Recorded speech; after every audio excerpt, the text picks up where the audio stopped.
telling all flock members, if you want to become truly elite, for just $1 a month, you too can become an elite bad bird. Check out my Patreon account. Link is in the description.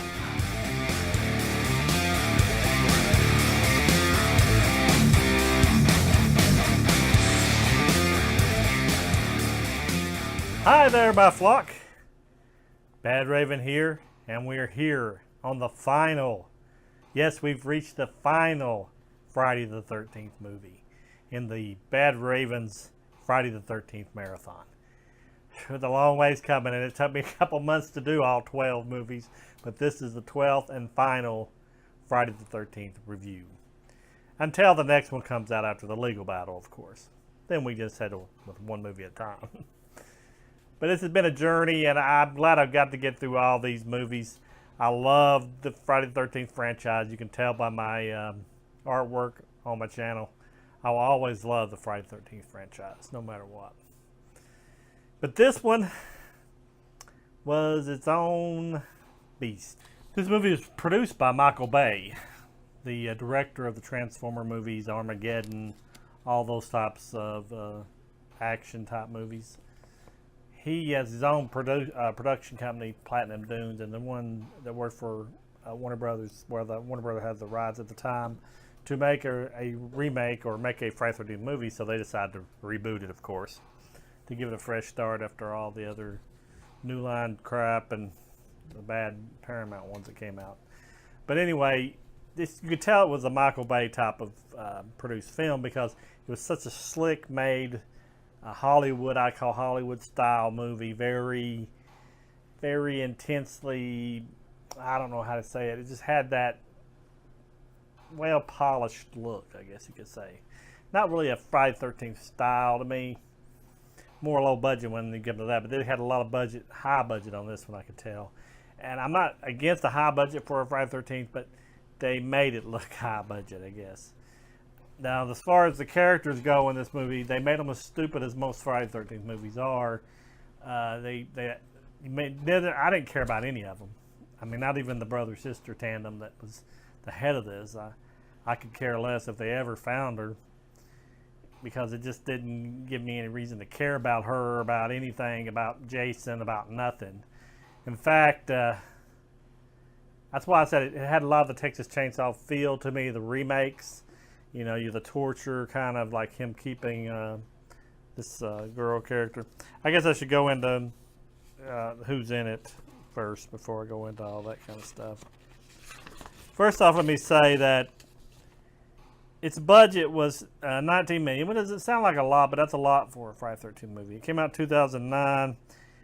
It grossed $65 million in the United States, which sounds great on the $19 million budget, but it made $43 million in its opening weekend. So you see, it kind of, people didn't like it after it kind of got going. And it's not because it hadn't been a while or anything like that. It just wasn't a good Friday the 13th movie. All right, let's get into who was in it. You had Jared Padalecki as Clay Miller. You had Danielle Panabaker as Jenna. Amanda Reddy as Whitney Miller, sorry. Travis Van Winkle as Trent. Aaron Yo as Chewie. Derek Myers played Jason Voorhees in this. Jonathan Solotsky as Wade.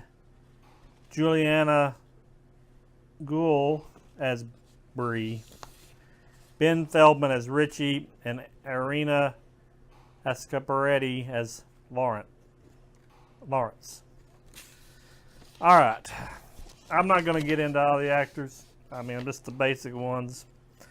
The Clay Miller, the Jenna, Whitney are I guess you'd say the main characters. And of course, Derek Mears as Jason Voorhees is the main character too. The rest of them are dead meat from the time you see him, and he's good about killing everybody. Well, let's just get into the movie itself. You can tell right off the top I didn't like this movie. It wasn't because it wasn't a well-made movie. It was very well made. Production values were great, like I said. Direction was okay. I didn't have no problem with that. The story sucked, the big one. You take the first beginning of the movie, which they kind of do with the Freddy versus Jason. They kind of wrap up the whole Jason mythology real quick in a narration. This one, they actually show some footage. They show a mother character that's supposed to be Pamela Voorhees. You show like the ending of Friday the 13th Part 1, the ending where, you know, Mrs. Voorhees gets her head cut off. They kind of touch on that. It's like a raining. I don't know what it has to be raining for, but for some reason it's raining. She and the girl that's killing her, they don't have her named like they did in the original one. Had counselor on her back, I guess, to make it know that she was a counselor at Camp Crystal Lake.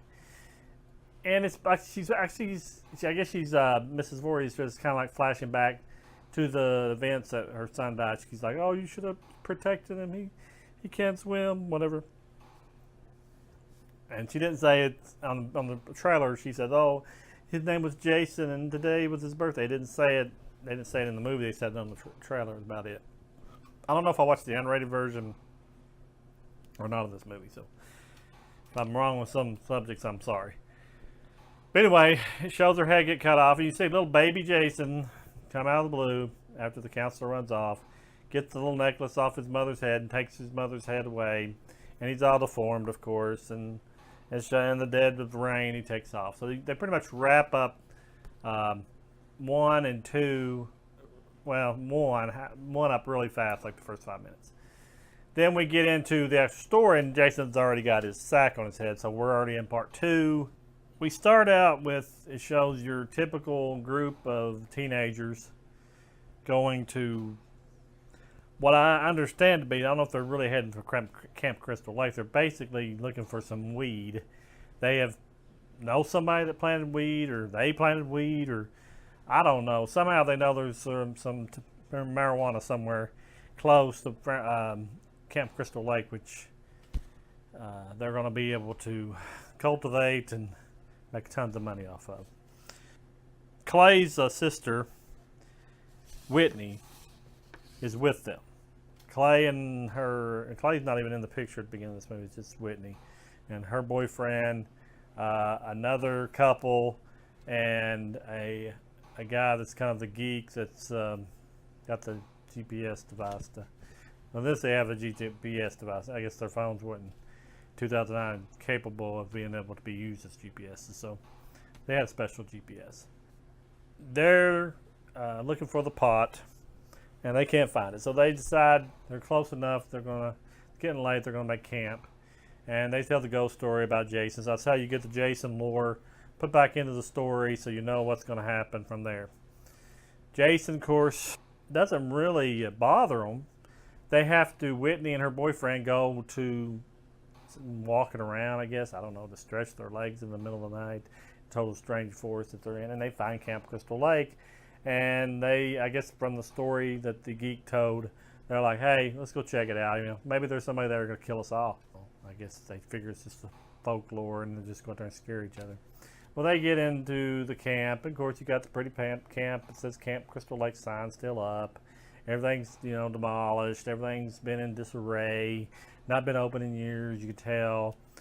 It run down. Of course, they have to go and break and enter and go into a cabin. Just happened to be Jason's cabin. How do I know this? They have a Jason kid's bed in there. It's got Jason written on the headboard. I guess that's the way around, just to make sure you know that's where he lived. And of course, they're not there very long, because Jason in this movie is super good about digging tunnels. He's good about setting traps. He's a running Jason. I think he's been in a marathon before. He might have won the USA Gold in the Olympics, because he runs like nobody's business. And he's a hulking hulkster of a Jason in this one. And that's, of course, Derek Mears. Not that I dislike him. I didn't like the mask at all. Made him look goofy more than it did anything. I guess with the eyes that they really gave him. And really didn't get a good look at the face without the mask. They kind of glanced at it. Never really showed it that well with the stringy hair. So they try to stay, pretty accurate to the Jason look. But he just looks so goofy and dumb in that mask. I do not like that mask in this movie, even though it's basic Jason mask. I didn't like it. I didn't like the looks of the mask. And as far as Jason running, I could care less. In part 3 he ran too when it was Booker as Jason. He ran, so I mean, that ain't nothing new to me. It's just he would run with authority, of course, and with his big, machete running around there, and he would sharpen his machete. All these cool things that you never saw Jason do, you got to see. You got to see his underground lair. You got to see his trap thing where they walk across it and ring bells in his little tunnels, so that way he could get out. That's why we finally figured out why he could get in front of everybody after they run off and leave him. He's got a tunnel. He just tunnels up and gets in front of them in another spot because he knows where they're going to come out. Makes sense. It made sense. It made too much sense, I guess you could say, for a Friday the 13th movie. Maybe they overthought it. I don't know. But I could definitely tell the Texas Chainsaw feel of it, with the, you got the kind of the dirty, disgusting dishes and stuff ripped up and the girl chained in the basement and dead bodies laying everywhere like in, those types of movies. Nothing against Texas Chainsaw Massacre. I'm just saying the remake of Texas Chainsaw Massacre reminded me a lot of this. All right. So they're in there. Whitney and her boyfriend are in there looking around. And of course, Jason sneaks up on them and starts stabbing his machete through a hardwood floor. Stabs the guy's leg and hand before they can get in the toilet. He jumps down on the ground for some reason, can't get back up, and he's like getting his hand stabbed, leg stabbed, knee stabbed, all that great stuff. But, of course, Jason jumps up to the floor and pulls him down. Whitney takes off running, and she heads back to her friends at the camp. By then, he's already had been in there, and he's got the one couple, and he's that were fooling around the tent. He got the boy, the nerdy guy went off to use the bathroom because the couple wanted to use the tent and have their sexual relations in there, and he didn't want to bother him, so he went off to use the bathroom, finds the weed, finds Jason. Jason, decapitates him, kills him, and while the couple's in the tent, Jason's walking around. They think it's the nerdy guy spying on them, so she makes her boyfriend go out. This is not Whitney or the other ones, the other characters. And he goes out to find out where the geeky guy is. He hears his girlfriend. She's been attacked by Jason in the tent. Jason puts her up in a sleeping bag above the fire, and she's being roasted like a chestnut over an open fire. Her boyfriend comes running back, and of course Jason's put out a bear trap. He runs right through the bear trap. He can't get to her. She roasts and falls out of the bag. He's got looking up, and by the time Whitney comes running from the other place, she's trying to help him with the bear trap. And of course Jason comes up, puts the machete through the other guy's head, and then he looks like he attacks Whitney, and it goes to Friday 13th, the logo. So we know we're in a full-blown Friday 13th. Then it goes into the brother looking for his sister Whitney, the brother being Clay, and he's putting out flyers everywhere. Of course, he runs into the new group of teenagers that are going to the rich kid's house that is a total butthole, of course. Which he had some, he was a butthole at the beginning, but he had some reasons later on I'll tell you about that he should be a butthole. But the rich guy, he's got two geeky friends. They are like the biggest nerds ever. And then he's got like a cool guy and a cool girl, his girlfriend, which is Jenna. I think Travis Van Winkle is Trent's their boyfriend as the nerd, as the rich guy. Forgive me if I'm wrong. Trent and Jenna are supposed to be a pair. They're going to his family's, boathouse or through the Camp Crystal Lake. And I guess nobody's ever had problems there before. I mean, Jason never wanted to attack anybody else there, so I don't know what's going on, why all of a sudden he's starting to kill people. Maybe it's just a new thing. I don't know. But Clay can't find any leads to his sister Whitney. So he runs upon all kinds of great people. Elderly lady that's like, she ain't missing, she's dead. And then he runs into a guy this is the guy that gives Jason the mask. Like a pot smoking fella, young guy, and he's like, I don't know who wrote the character for this guy, but total waste of time character. It's just somebody to give Jason the mask. And the way Jason gets his mask in this is, I don't understand. He goes in, I guess he's stealing kerosene or something from the guy that's wanting to sell pot, the local, I guess, of the Camp Crystal Lake area. And Jason comes up on him. He's been there forever, but all of a sudden decides to kill him. He kills him, and when his body, when the guy's body's laying there, he sees this out of the blue. He sees a hockey mask just laying there. Why in the heck is a hockey mask doing in the middle of that area? It's no place close to a hockey rink. And I mean, I know you can collect these kind of things, but why? It didn't no sense why. And then he picks it up and puts it on, and you're all like, "Oh my God, this is how he gets his mask." So we're already up to part 3, and they've already jumped through 1, 2, and 3 hoops. So we're in part 3. Okay. I'm not going to go into all this story. I just tell you, I cannot stand this movie. You get one couple out on the water. They get the rich guy's boat. And they don't get time to get to know nobody. I mean, I know they're going to die anyway, but I mean, at least give me some reasons here to hate them. But they had no character whatsoever. The girl gets up on some skis and she's naked, topless, and that's supposed to be so cool. You know, we're supposed to. It's great. It's Friday 13th, naked and this whatever. He gets an arrow through the head. She gets a machete through the dock. I mean, he's good about stabbing people through wood. He just is so good at this. And he's good at traps, and for some reason he's kept Whitney in for 6 weeks or whatever. I forget how long it's been since she's disappeared and her brother's looking for her clay. He's got her trapped down because he's supposed to look like Mrs. Voorhees. That's what her boyfriend said when they first found Jason's cabin, and his little locket thing was a picture of his mother. And he's, "Oh, you look like her. Keep it." She keeps it, of course, and steals from whoever lived there or didn't live there.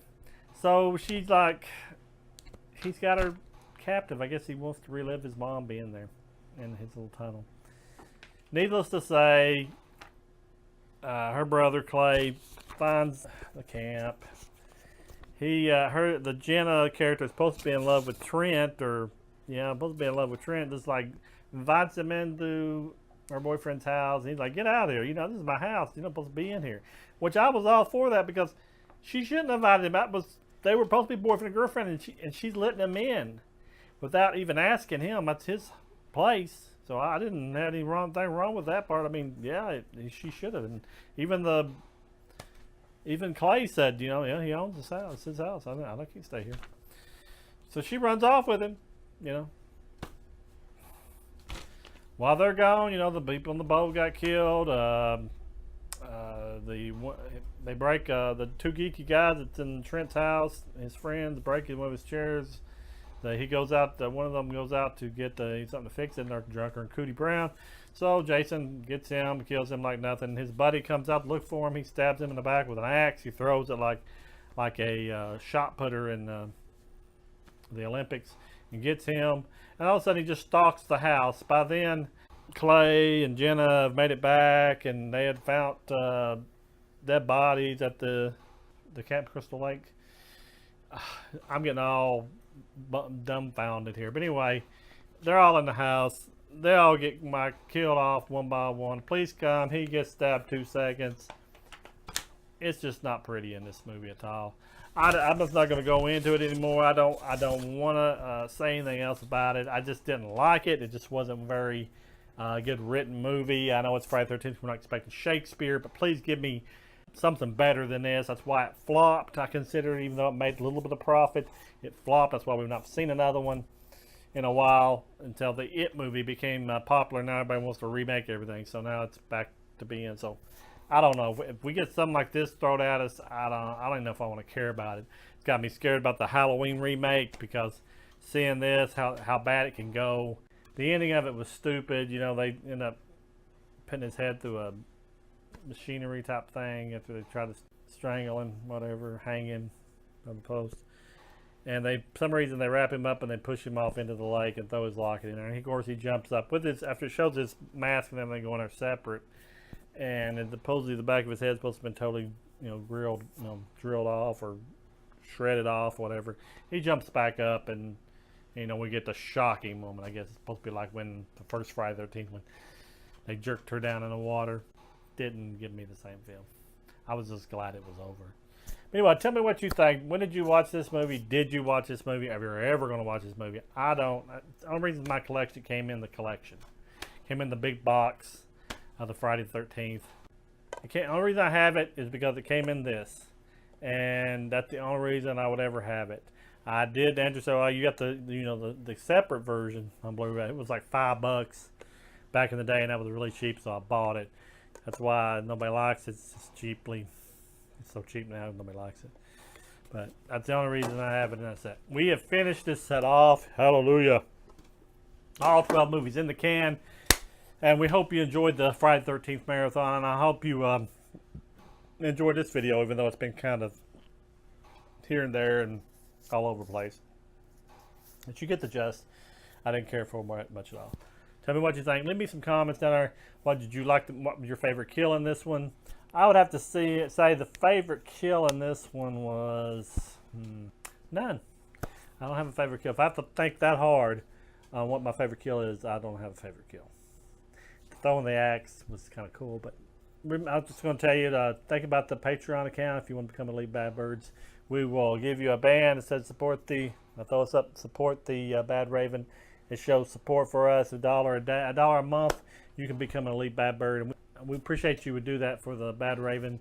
All the flock members mean a lot to me, and you don't have to do it, but I would appreciate it. Put your name at the end of every video and say your name out loud, and give you the band free of charge, and you become Elite. And I know we're going to get one eventually. We're just hoping somebody out there will be the first, and I'll definitely tell everybody you're the first, even if we get 100. I'll tell you, you were the first Elite Bad Bird.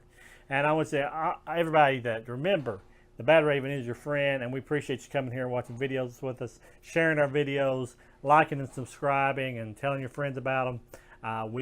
It means the world to me, and I appreciate it. And then we're going to let you go, and we say this is the end of the Friday the 13th marathon, and we're on to other movies, and we appreciate you, and we're going to let you go, and goodbye.